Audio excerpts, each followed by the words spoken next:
start by talking about my perception. I grew up, I was raised believing that police officers were here to protect us and keep harm away from us, and so with that I treated police officers with respect, and I viewed them as someone that brought safety to us. Now, after Ferguson and many other incidents, I think, I don't know which police officers to trust. I don't know which police officers are out there to protect me and which police officers have views that are not right, are not just, and that don't go along with my morals and beliefs. And I feel like a lot of people share those same thoughts about police officers that I have.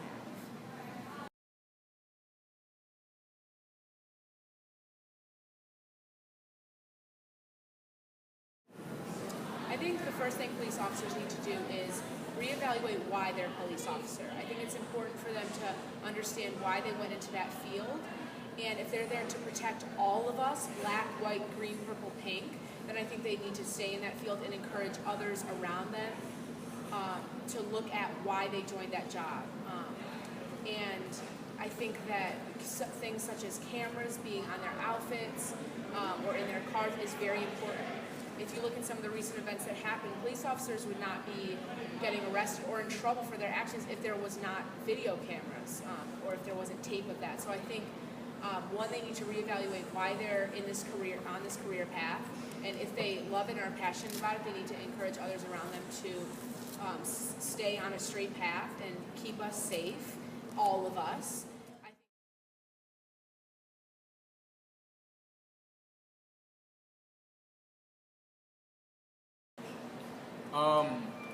I have been a victim of prejudice. It hasn't been what people would define as like outward prejudice or racism. It's just been like, I guess people call them microaggressions, where people are like, oh, they just see me and then finally start talking like, oh, you speak so well, you carry yourself so well. You know, I went to an all boys Catholic school, it was predominantly white, and I would always be told, and going to somebody's house, oh, you're the first black person in my house. I don't know how I feel about this. This is new for me. And I'm like, why is that even like a thing that you can't even fathom? There have been multiple accounts where I've experienced racism or prejudice, and particularly with the police. One story I'll tell you about is I was parked in a car with my ex-boyfriend, and we were in front of his house, so it was like we were okay to park there. We were on the street, and all of a sudden a cop car pulls up behind us, like lights flashing, and I was very confused because my car wasn't on, but we were both sitting in the car, and at the time we were fighting, and I was crying, and the police officer comes and knocks on my window, and I roll down the window and I say, is there a problem? And he told me that I wasn't parked correctly, and I was parked correctly, but he said I wasn't parked correctly, and I said okay, and then another squad car pulled up behind him, and a woman on a bike pulled up. And he said, ma'am, can you step out of the car? And I said, okay. So I get out of the car, and the woman gestures me over, and she said, is everything okay? And I said, yes, everything is fine. We're sitting in front of his house talking. And she said, is he hitting me? And I said, absolutely not, he's not hitting me. And I just felt very uncomfortable the whole time. I knew that if I was with a white man, that this would not be happening.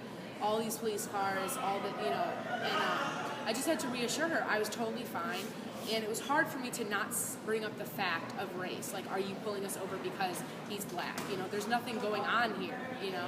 And so that's just one example of the many times I've experienced prejudice, being a white woman with a black man, or even being a white woman with black friends.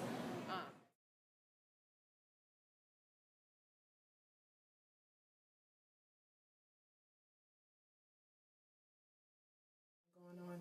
As far as the university, several universities within the city did the Ferguson March and Hands Up, Don't Shoot. All we did, we just stayed there making sure that nothing was going on, and we had peaceful protesting, but at the same time, we know that Ferguson began to start having issues, but as far as the university, we didn't have any issues or concerns that we had to be worried about. Everything was peaceful.